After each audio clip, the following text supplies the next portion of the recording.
We're live. We're live. Hi there. Oh, And you're here. gwapo ko pala. No? Yeah. 100. Bro? Wala pang ano na sounds. We already have one. We already have. Tell me when you're ready. 5 seconds. Okay ang audio ko. Hello. Hi everyone. Can you move a little? Eh, Okay. Ito mo. Can you move a little? Okay. Okay. Ano ka?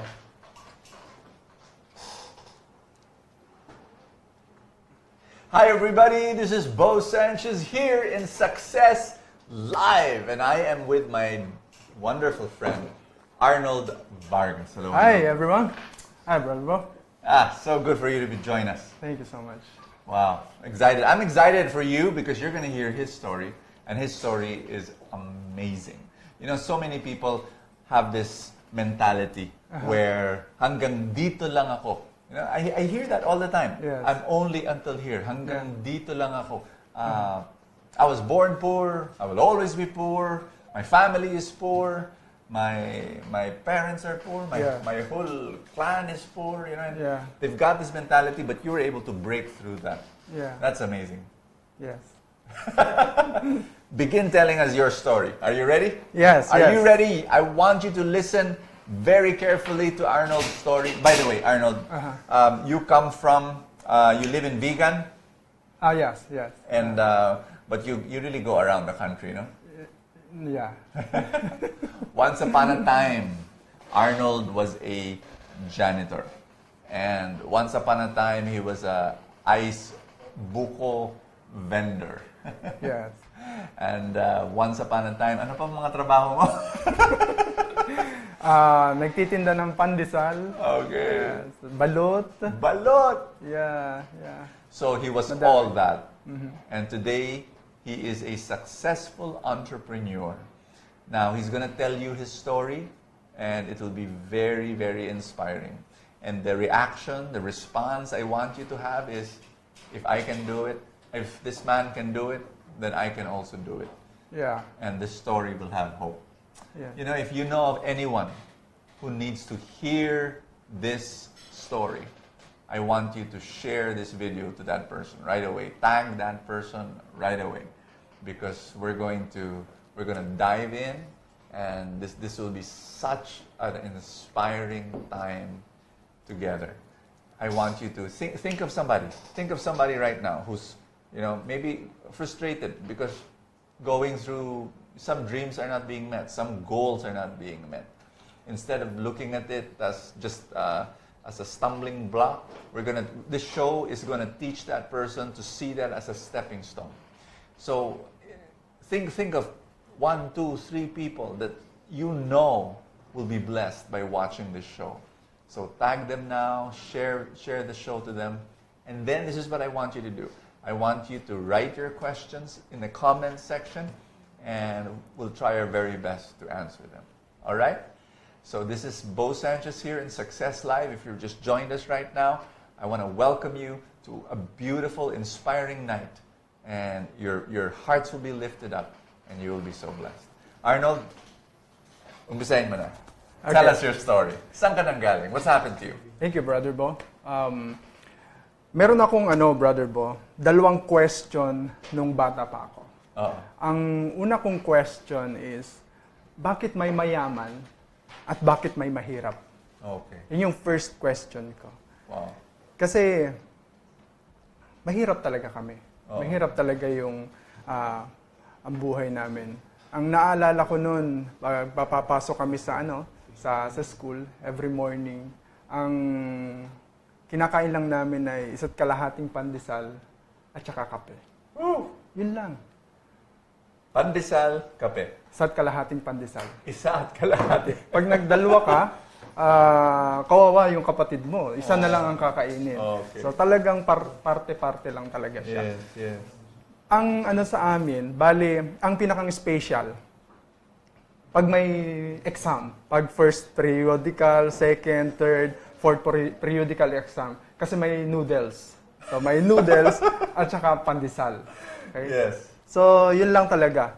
Yun yung special na sa amin. Ngayon, naalala ko noon, pagka halimbawa Pasko, ang nangyayari, sinasaraduhan namin yung bahay namin. Oo.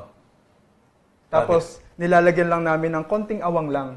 Kasi Bakit? sinisilip namin kung ano yung nangyayari dun sa labas. Oh. Kasi wala kaming handa. Oh, gosh.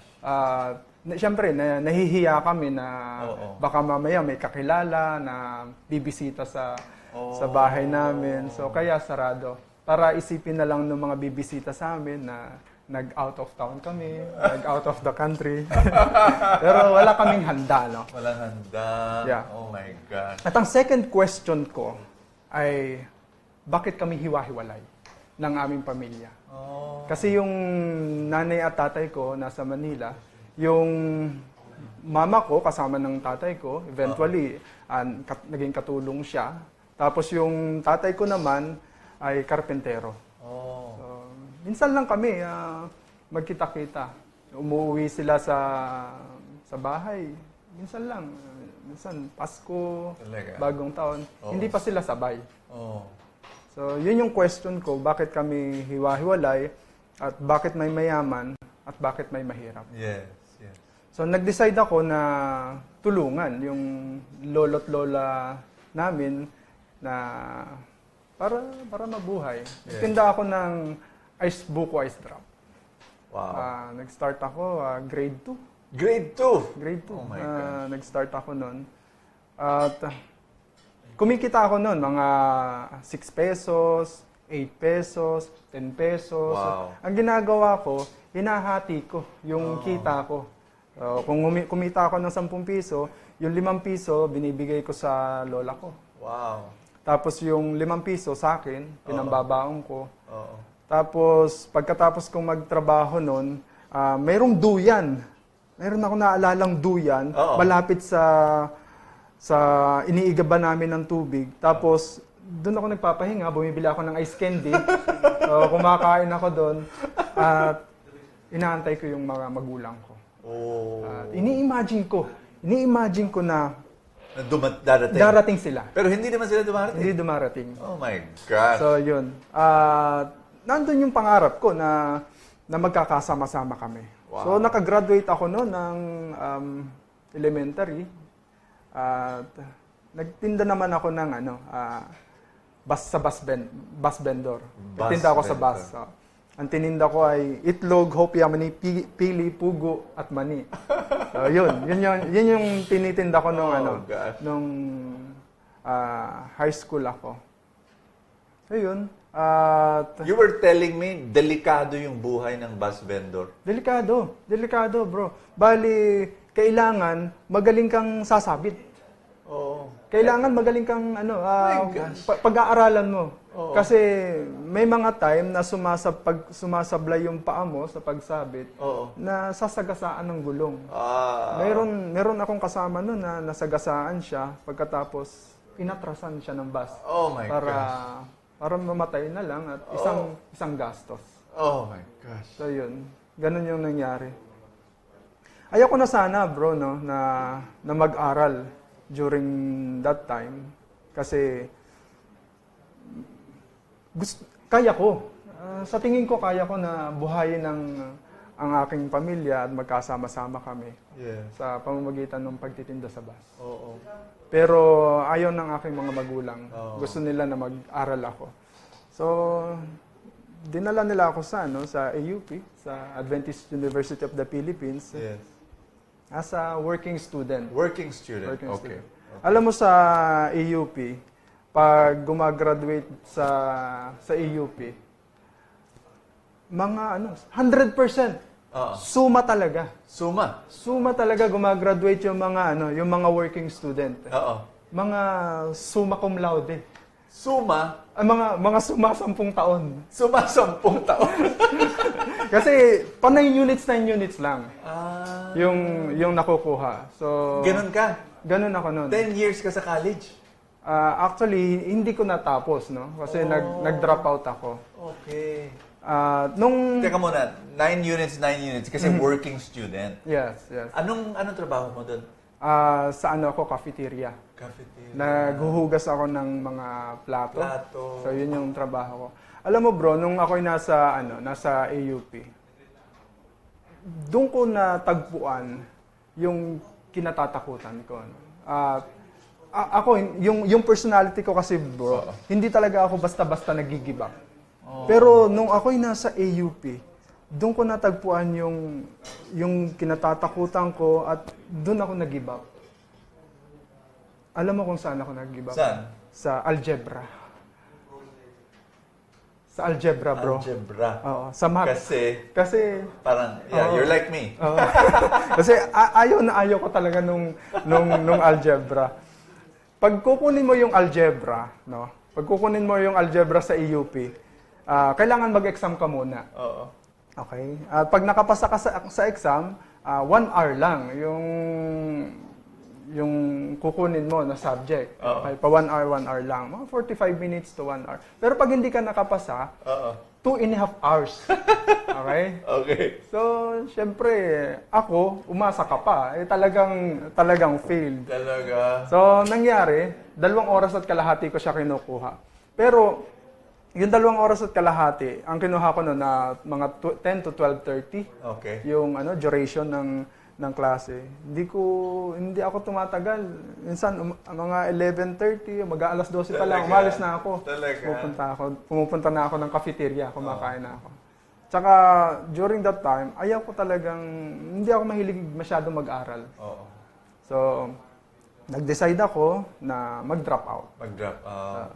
At pumunta ako sa AYAS, Yeah. sa Adventist International Institute of Advanced Studies. Yeah. At nag-apply ako bilang isang gardener. Gardener. So yun yung in-applyan ko. Doon kasi sa AYAS, pag ikaw syempre maraming nag-a-apply, may OJT. Oo. Pero binabayaran ka naman. Magtatanggal ka ng makahiya. Okay? Sa loan, kasi maganda yung malawak yung mga loans, tatanggal ka ng makahiya doon. Titingnan kung masipag ka talaga. May time noon na nagtatanggal ako ng makahiya, di magla-lunch na. Wala akong pang-lunch kasi hindi pa rin ako nababayaran. Tapos, may dumadaan na foreigner doon sa harapan ko. Sabi ko, ito yung aking bibiktimahin. Tapos, inisip-isip ko kung anong English ng ulam. Kasi hindi ko talaga alam kung anong English ng ulam. Sabi ko, bahala na. Dadaan na siya. Mag-aalas 12 na yon. Sabi ko sa kanya, Ma'am, do you have rice and the partner of rice? Hindi niya naintindihan. Hindi niya naintindihan yung partner of rice. Lumaki yung mata. In-explain ko agad. Siyempre, humihingi ako ng pang-lunch. Sabi ko, Ma'am, this partner of rice is before you eat the rice, you will get a little of this partner of rice, and you will put at the top of this rice. And if you're ready to eat, you eat. So, medyo naintindihan niya na. Sumama ako sa bahay niya. Binigyan niya ako ng ulam at saka kanin. Wow. Tuwan-tuwa ako. No? Siyempre, pinaghirapan ko yun. Pagkatapos na, natanggap ako. Natanggap ako bilang isang gardener. Pero bro, mahirap. Mahirap talaga yung trabaho sa gardening. Imagine. Kasi sobrang tirik na tirik yung araw, tapos nag-grass cutter. Wow. Pinangarap ko na maging isang janitor. Okay, from gardener to janitor. Sabi ko sa sarili ko, dahil mainit. Mahirap yung trabaho sa initan. Doon sa gym, kasi pag janitor ako sa gym, may bubong. So, kahit mahirap yung trabaho, hindi mainit. Sabi ko sa sarili ko, pag maging janitor lang ako, successful na ako. Woohoo! That's it. Galing. Yun lang. Grabe. After a month, naging janitor na ako. Wow! Successful na ako. Successful ka na. That's it. Yun lang. Mahal na mahal ko yung trabaho ko. Oo. Para siyang ginawa kong asawa. Alam mo, yung malaki kasi yung gym. So, may mga gutter doon, matataas, na talagang inaamotik na. Oo. Ang ginagawa ko, gumagawa ako ng sarili kong scaffolding. Wow. Nilalagyan ko lang ng tali, pagkatapos ina-assist ko talaga siya. 8 yung CR Sipag nung mo. gym, maraming offices, tapos ginagamit yun na church. Wow. Okay? So ako rin yung naglalagay ng mga plastic chairs. Oh. Mahal na mahal ko yung trabaho ko. Amazing. Napasok ako ng Amazing. alas 3 na madaling araw, pagkatapos alas 10, minsan ng gabi, alas 8, umuwi, tapos magluluto pa. Pero hindi ako nagre-reklamo. Mahirap, pero hindi ako nagre-reklamo. Kasi successful na ako. Okay na ako doon. Galing? From 2000 ako doon, nakapasok, na pinapangarap ko pa rin na magkasama-sama kaming pamilya namin. Galing. Pinagpe-pray ko na That's I wanna insert that I think is really the big reason why this guy became successful. I'm still in the middle. We're still at the start of the story, But he always had this dream of bringing together the family, the parents, the siblings that were living apart. But his dream was to bring them together. Continue the story. Okay. So, mahal na mahal ko yung trabaho ko doon sa gym bilang isang janitor. Oo. At nung time na yon, the year of 2000, halos every night, pinapanalangin ko kay Lord, Lord, sana magkaroon po kami ng maliit na lote. Oo. At mapatayuan namin ng bahay. Lord, this time, sana malapit po sa simbahan. Okay. Para sama-sama kaming nakakapagsimba. Oo. So yun, almost every night, pinapanalangin ko yun. Doon sa green na bed Yes. na tinutulugan ko, may butas yun. At hindi ko yung makakalimutan. May butas. May butas yun. From 2000 to 2004, natanggal ako sa trabaho. Oh, The year of no. 2004, natanggal ako sa trabaho. Oh, Kasi ang ginawa nila, kumuha na sila ng agency, manpower agency. Oo. Pagkatapos, doon ka na lang mag-a-apply sa manpower agency kung ma-absorb ka. Oo. Pero nung time na yun, kasi yung nakakuha na agency, mga baguhan pa rin naman sila. Sila rin yung mga trabador, sila rin yung mga may-ari. So kami, hindi na kami na-absorb. Oh. So sabi ko kay Lord, sabi ko sa kanya, Lord, parang ang daya mo naman. Oo nga. Parang janitor na nga lang, tinanggal mo pa. Oo. So, kasi successful na ako dun eh. Oo nga. Okay na sana ako dun eh. Alam mo, nung natanggal ako dun, may time na nakikita ko na nagtatrabaho. Oo. Tatlo sila. Naglilinis nung gym. Oo. Sabi ko, grabe pala yung capacity ko. Tatlo yung capacity ko. Nung time na yun, hindi ako sumuko. Gumawa ako ng nagpa-skill ako sa mga apartments ng gardening, car wash, kung sino Galing. gusto magpa-car wash, Galing. tapos massage. Kahit hindi ako maalam mag-massage, kahit himas-himas lang. para makatawid lang. Just to survive. Amazing. Minsan, kumikita ko 150 pesos pag may nagpa-garden. Oo. Pero yung pangarap ko, bro, na sama-samang pamilya, parang sabi ko, suntok na yun sa buwan. Sabi ko, parang hindi na yung magkakatotoo. Kasi ako nga, halos hindi ko na mabuhay yung sarili ko. Yeah. Tapos, yun pa yung... So, itinigil ko yung pagpe-pray na gano'n. At merong binigay sa akin na project, yung AYAS, na basurahan. Oh. Mga dalawang dipa, isang haba, tapos kwadrado siya. Tapos mga dalawang tao, yung taas. Wow. Nilalagay yung basura, tapos sinusunog yung basura. Okay. Sabi, trabaho yun ng mga 4 hanggang 5 tao. Pero sabi ko sa manager sa AYA, sabi ko, boss, pwede bang ako na lang? Kasi during that time, kailangan din ng kapatid ko na pang tuition. Yung tuition naman ay, ang nagpapaaral naman parents ko. Pero, syempre, gusto ko rin makatulong. Minsan wala din sila.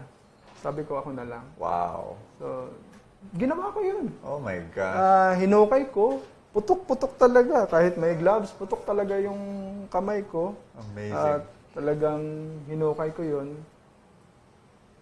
Every time na tumitigil ako dun sa paghukay ng hukay na yun, Oo. at nakikita ko yung aking kamay, lagi kong sinasabi na napaka-unfair ng buhay. Oh. At sabi ko, ganito talaga pala. Oh. Unfair talaga ang buhay. Pero every time na naiisip ko na wag ako mag-give up, Amen. sabi ko, hindi ako mag-give up. Amen. Yung hukay ay sumisimbolo sa buhay. Oo. At sabi ko, hindi kita titigilan. Hindi ako mag-give up sa'yo. Amen. Tinapos ko yung hukay na yon. Nung patapos, tinawag ko rin yung older brother ko. At binigyan ko din siya. Nag-aaral siya during that time. Sabi ko sa kanya, hindi ko malilimutan. Sabi ko sa kanya, Tol, ito yung huli na maghuhukay tayo ng basura. Wow. Ito yung huli. At merong isang kaibigan ko na tumawag sa akin isang araw. Sabi niya, Arnold, gusto mo mag-apply sa amin? Sabi ko, oo naman, syempre. Oo. Akala ko, janitor yung a-applyan. Sabi ko, ano nga applyan? Sabi niya, area sales manager. Sabi ko, pambihira. Ang kinalaman ko sa area sales manager. Pero syempre, yung thinking ko na, just try, don't give up. Oo. Sabi ko, sige. Galing! Mag-a-apply ako. Wala pa akong pamasahe nung time na yun. Pinamasahihan niya ako papunta dun sa publishing na yun. Tapos, nung pagpunta namin dun sa office, nandun yung big boss, sabi ko, Sir, I'm going to apply. Sabi niya, sure, anong applyan mo? Sabi ko, with confidence. Sabi ko, Sir, area sales manager. Sabi niya, sige, mayroon ka na bang resume? Sabi ko, Sir, wala pa. Sige, mag-fill up ka ng biodata. Fill up ako ng biodata. Pero may problema ako doon sa part ng works of experience. Oo. Kasi wala naman akong experience bilang isang manager. Oo. Pero nilagay ko pa rin. Oo. Nilagay ko yung from grade 2 to grade 6, ice buko, ice drop vendor. From first year high school to fourth year high school, bus vendor. Nilagay ko pati yung paninda ko, yung itlog, hopya, mani, pili, tubo, mani. Ano yung tinitinda ko, Pagkatapos, Oh my God. from 2000 to 2004, my favorite job, janitor. So, Oh my binigay ko na God. kay boss, sabi ko sa kanya, Sir, ito po yung aking biodata. Oo. Di, binabasa na niya. Napapailing-iling, siguro sabi ko, nababasa niya na yung works of experience. Sabi niya, sana, Arnold, nagdala ka na lang nitong itlog, hopya, mani, pili, pugo. Nabentahan ka pa sana namin. Oh, gosh. Hindi ako natanggap nun. Sabi niya sa akin, balikan na lang. Try namin, tatawagan ka namin. Oo. And so discouraged. Talagang na-discourage ako sa boy. Sabi ko, parang wala na. Parang dead end. Oo. Dead end ang buhay. Pero nakuha ko kasi yung number ng manager. Sabi ko, I will never give up. I will try again. Amen. Tinext ko yung boss. Sabi ko sa kanya, Sir, subukan mo lang ako. Oo. Makakabenta ako. Kaya kong ibenta yung Mga product. libro. Yung mga libro mo. Walang sagot. Walang sagot. Oo. Sumunod na araw, sabi ko, Sir, kahit wag mo akong swelduhan, kahit pangkain lang, pang-allowance. Oo. Wala pa rin sagot. Sumunod na araw, text pa rin ako na nagmamakaawa lang para tanggapin. After mga 2 weeks, mga 14 days, mga ganun, sumagot. Wow. Sabi niya, sige na nga, halika. Pinapunta ako sa opisina. Ang galing. Tsaka ang kulit mo. Text ka ng text. Kakatuwa. Galing. Sinasagot nga ako minsan ng huyo.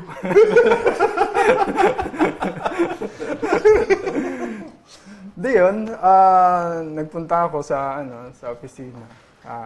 Pinasubukan sa akin yung last part ng Cavite. Oo. Magallanes, Ternate, Naik, Maragondon, Wow. Cavite. Wow. Yung mga tunay na area sales manager, Oo. syempre may mga sasakyan yan. Oo.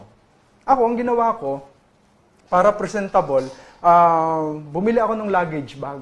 Wow. Yung ginagamit sa pag-abroad. Oo. Tapos nakabarong, Yeah. tapos dala-dala ko yung luggage bag. Doon ko nilalagay yung mga evaluation copies, mga ganito, no, para papa-evaluate. Para pag nagustuhan, o-order sila.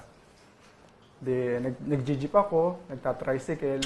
Bumababa ako ng tricycle, nakikita ako ng mga teachers at saka ng principal. Kinakawalan ako, ang tawag sa akin, "Kabayan!" Kasi OFW. Oo, galing, bagong dating, galing abroad. Yung iba, humihingi pa ng chocolates, pasalubong. Oh my gosh. So yun, at sinipagan ko talaga. Halos school to school, walang mintis, talagang halos araw-araw. Wow. Binibisita ko. Amazing. At merong time na tuwing hapon, pag pauwi ako sa Cavite, dun sa boarding house na tinutuluyan ko, merong isang kanta na naalam ko lang yung tono at saka yung first part na lagi kong kinakanta yung I'm so glad I'm a part of the family of God. Kinakanta ko yun kasi naniniwala ako na hindi ako pababayaan ng Diyos Amen. kasi parte ako ng kanyang pamilya. Ganda. October, September, October ako nagbenta. Oo. November, December, for 2 months, nakuha ko yung sales na 500,000 pesos. in sales. Galing. My dear friends, if you have any questions whatsoever to Arnold or myself, please write them down on the comment section and we will try our very best to answer them. Galing. So the first time, nagulat na gulat ka, nakabenta ka ng 500,000 pesos Oh, ng of mga course. libro. Of That's course. amazing. Yes. That is amazing. Yes. Tapos tuloy-tuloy na yan. How you after that you put up your own business. Yes. Pagkatapos nun, sabi ko, gusto ko pa na magbenta. Oo. Sabi nila, may bakante dito sa Panay Island at saka sa Ilocos. Oo. Pinili ko yung Ilocos. Ayun. Nung ako'y nasa Ilocos na, one of my turning point is nung time, kasi may allowance kami noon. No? Oo. Siyempre, hindi pa kami kumikita kasi Oo. bentahan pa lang. Allowance pa lang. Friday, tapos ubus ko na yung allowance ko, Monday pa lang dumarating yung allowance. Oh my God. So, ginagawa ko, bumibili ako ng mga 5 to 6 liters na tubig. Oh. Tapos isang loaf bread. Oh my gosh. Yun lang. For Saturday at Sunday. Oh gosh. Yun lang yung kinakain ko. Minsan, Saturday, ubus na. Oh So, gosh. Sunday, fasting ka talaga. Tubig ka na lang. Forced fasting. Doon ko na-realize na hindi lang talaga sa kanin nabubuhay ang tao. Sa Tubig tinapay din. Oh my gosh. At saka, nung time na nasa Ilocos ako, no, yung lola ko, yung nagpalaki sa amin, na tumawag sa akin yung mga anak niya, mga tita ko, at saka yung mama ko, na ni-rush papuntang ospital. Oo. So, umuwi ako. At actually, wala pa nga sa loob ng ospital. Nasa labas lang siya. Nandun lang siya sa emergency. Oh. Masakit na masakit yung tiyan niya. Oo. We found out na meron siyang cancer. Oh. Hindi siya makapasok ng ospital. Oo. Kasi alam ko na Oo. kakulangan sa pera. Yun yung sabi ko sa sarili ko na magiging milyonaryo ako. Wow. You made that decision. Yes. Galing. Of course, yung lola ko ay namatay na. Wala na siya. Oo. Pero nung bumalik ako sa Ilocos, dala-dala ko yung word na yun. Sabi ko, hindi na yun mauulit sa family ko. Ang galing. Magiging milyonaryo ako. Wow. From then on, 2006, I've got 2 million in sales. 2 million. 2007, I've got 5 million. Wow. Pataas siya. Hanggang sa na-reach ko yung point na nagte-10 million ako, nagfi-15 million, Oh my gosh. nagte-20 million. Today, my sales is nasa 21 Wow. million in sales. Oh my God. At nung year 2011, meron kaming nabili na lote. Oo. Tapos nakaipon ako ng konting pera, di pinapatayuan siya Oo. ng bahay. Habang tinatayo yung bahay, roughing pa lang siya, no? Habang tinatayo yung bahay, napatunga nga ako. Oo. Kasi, yung bahay na yun, ayun pala yung simbolo ng sama-samang pamilya. Oh. Na pangarap ko Ganda. nung grade 2 ako. Yung question ko na bakit kami hiwa-hiwalay. At, when I turn left, katapat na katapat niya yung simbahan. Na prayer ko nung nasa ayas ako, na nasa 4 years, na sabi ko kay Lord, Lord, sana malapit sa simbahan. At Nandun. tinatayo na. Sabi ko, pag ikaw pala mangarap, kaya. Kaya.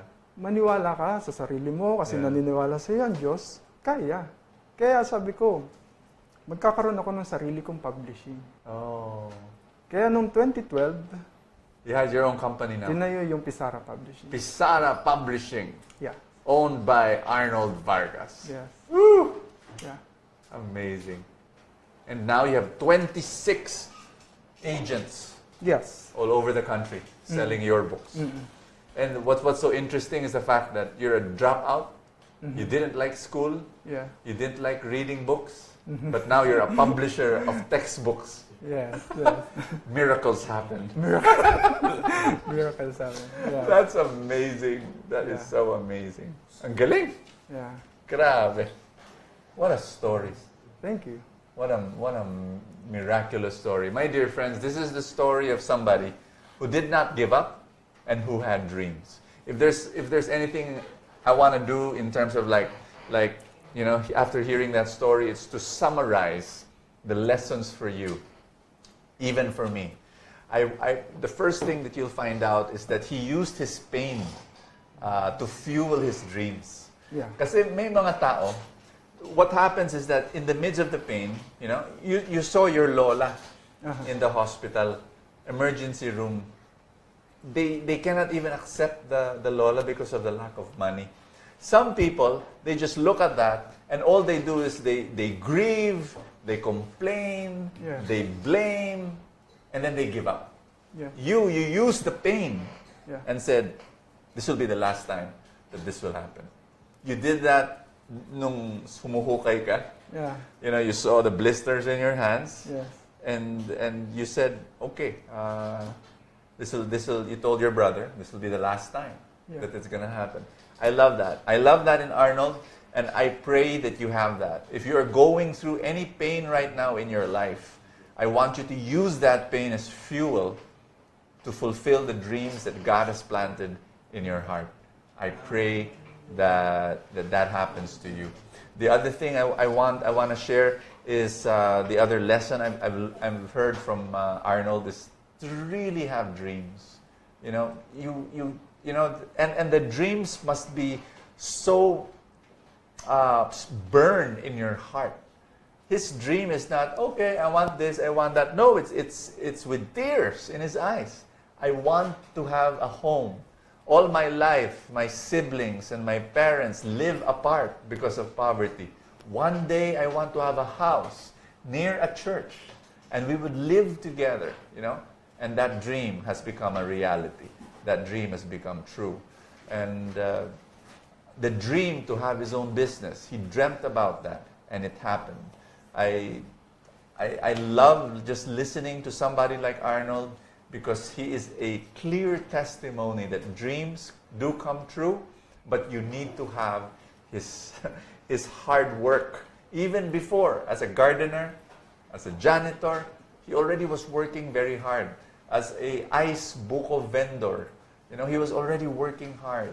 And that kasipagan is so important to be able to succeed in life, in anything, whether it be as a father, whether it be as a husband, whether it be as an entrepreneur.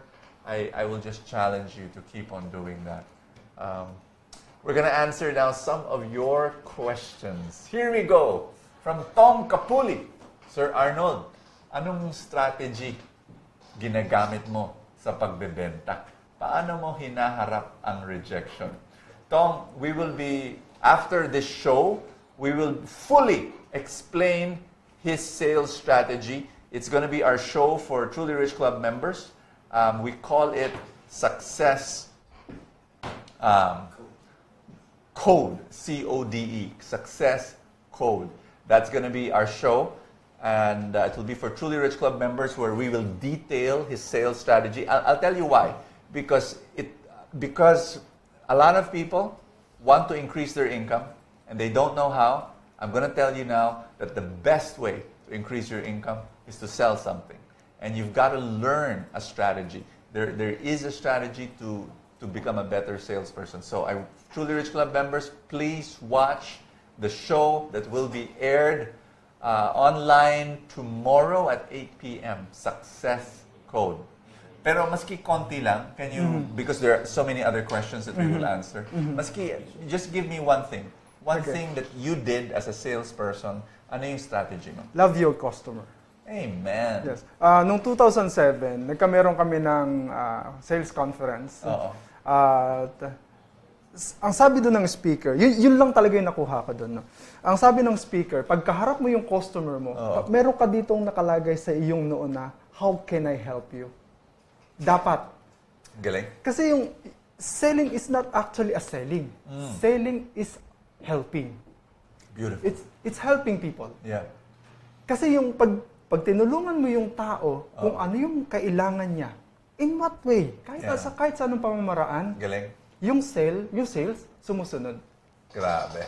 Kahit anong kailangan ng customer mo, tanungin mo lang siya kung anong kailangan niya, at along the way, sa pag-ask mo ng question, malalaman mo kung anong kailangan niya, then you are ready to help. Nandiyan ka para sa kanya. Galing. Yeah. So Tom, I hope you heard that, and to all the people here listening to this show, it's not really a strategy, it's a philosophy, a sales philosophy. That of course is a strategy, but it's really more about the heart. It's more about making a decision. I'm going to love the customer. And we'll talk more about that in Success Code, 8 in the morning tomorrow.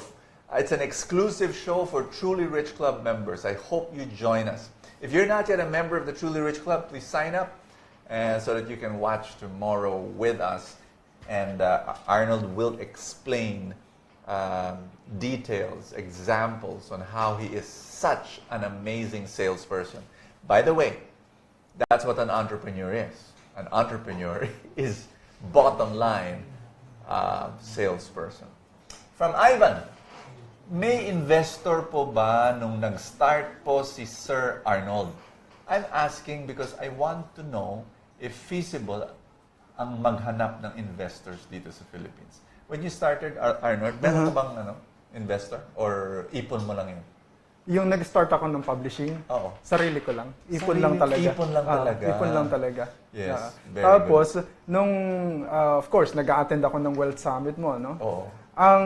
Yung isa doon na speaker, si Paulo Tibig, naalala ko noon, sinabi niya na yung no loans policy.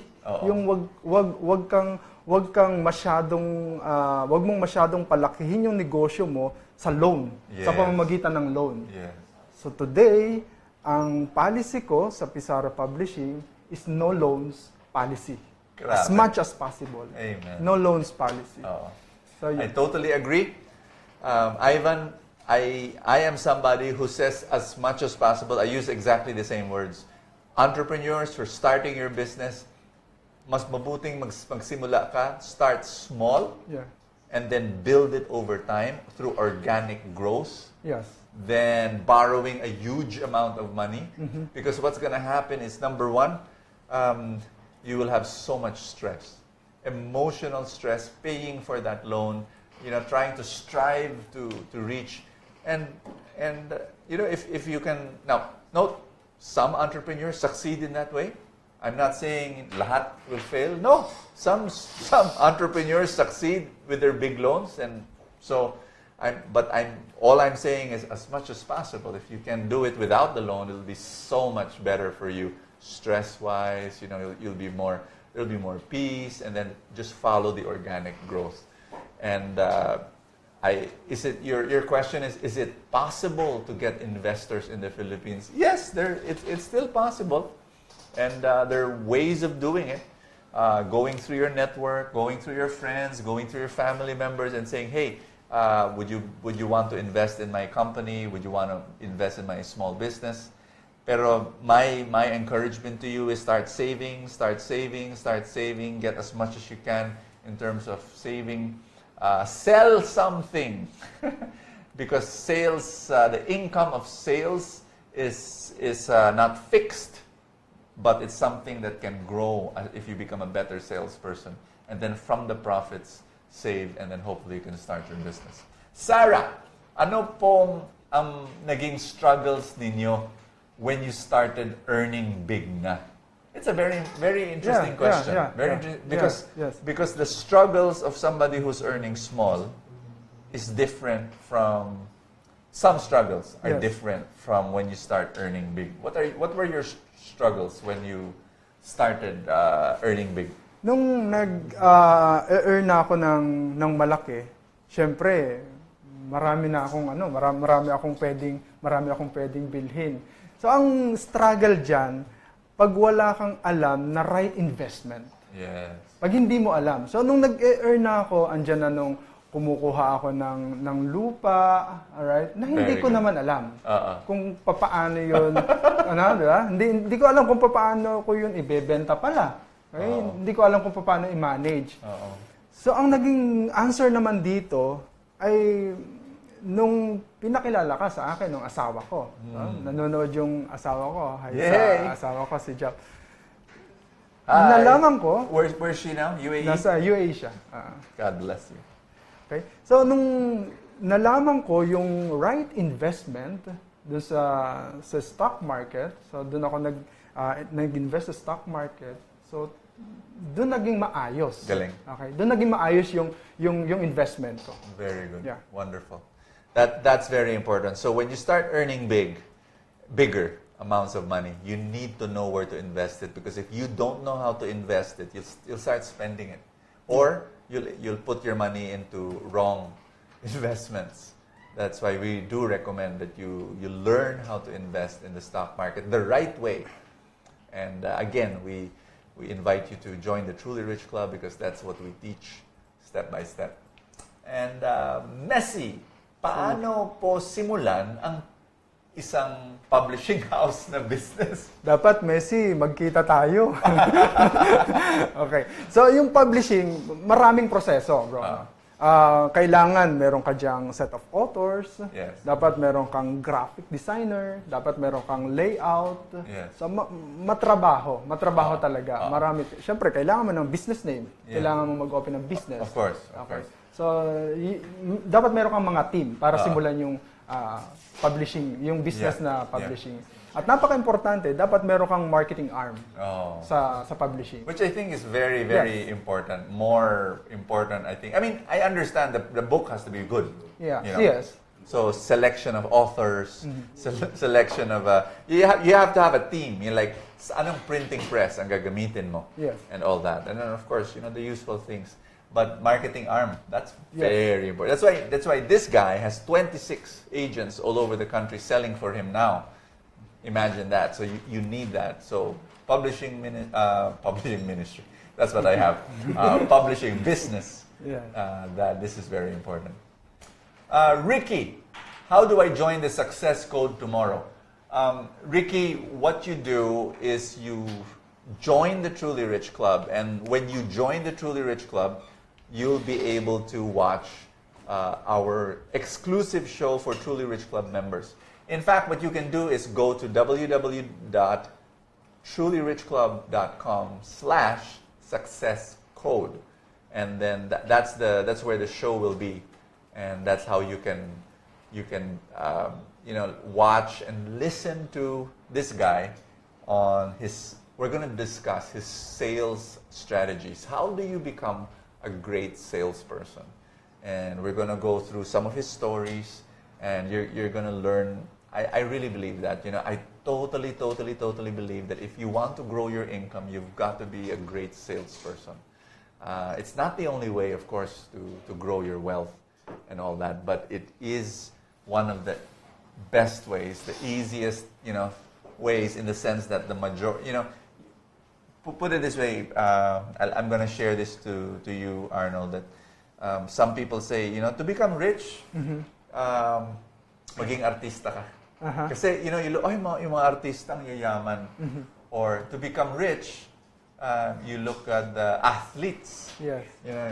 Si mga nasa PBA, nasa NBA, Manny Pacquiao, Yeah. But that's only one. All the stars, all the actresses, all the super athletes, they're only 1% of the rich people. 76% are entrepreneurs. 76% are people who have been able to start their businesses and have been able to grow their businesses. But to do that, you need to know how to sell. And so if you have a job right now, you're working in an office, I want you to start selling on the side. Anything. I mean anything. Try to sell something. Have a sideline. Learn how to sell. You want to start a business?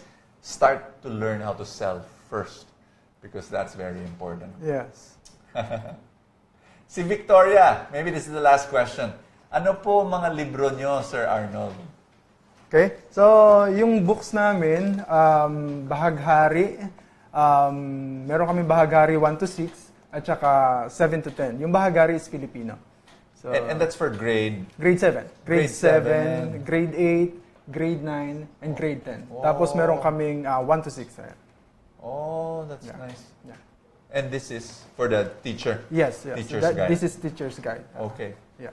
Wow. So schools, your basic your customers are all schools. Yes. Amazing. From someone, I'm sure your story will bless so many students also. If they hear your story, that would be amazing. Yes. Galing. Arnold, thank you so much. Thank you. For sharing, and I am inspired. Thank Every you. time we're together, I'm always inspired. Thank you so much. My last word. I have last word, Brother Bo. Yes. Yung question ko na bakit may mayaman, bakit may mahirap? Oo. Actually, Nasagot mo na? hanggang ngayon, hindi ko pa rin Hindi yun nasasagot. ba? Okay. Okay? Pero ang alam ko, ako ang sagot doon. Wow. I am the responsible. Ooh. Kasi, nandyan yan eh. Yan yung life. Hindi natin alam kung bakit yun ginawa ng Diyos, kung bakit binigay sa akin. Yeah. Pero, binigyan ako ng Diyos ng kakayanan. Wow. Para harapin yung buhay na yun. Galing. And take responsible. I'm taking the responsible. Ako yung sagot. Ikaw yung sagot. Ikaw yung sagot. You are the answer. Take responsibility. Woo! That's beautiful. With that, I want to close in a prayer and pray for you. In the name of the Father, and of the Son, and of the Holy Spirit. Amen.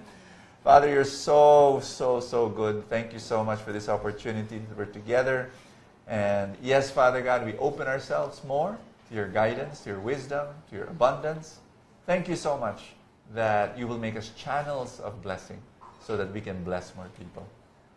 Thank you. You are an amazing God with an amazing love, which we receive today. In Jesus' name, amen. Amen. In the name of the Father, and of the Son, and of the Holy Spirit. Amen. Thank you so much for joining us in Success Live. And once again, I'm going to invite you to join us at the Truly Rich Club. And once you're a member, you'll be able to join our exclusive shows where we detail in greater thoroughness. I really believe like sales skills is something that people need to learn. And so tomorrow, 8 in the morning, we have our exclusive show for Truly Rich Club members only. And Arnold will be sharing his sales strategies and sales skills. Thank you so much, everybody. I will see ya tomorrow or next week for Success Live.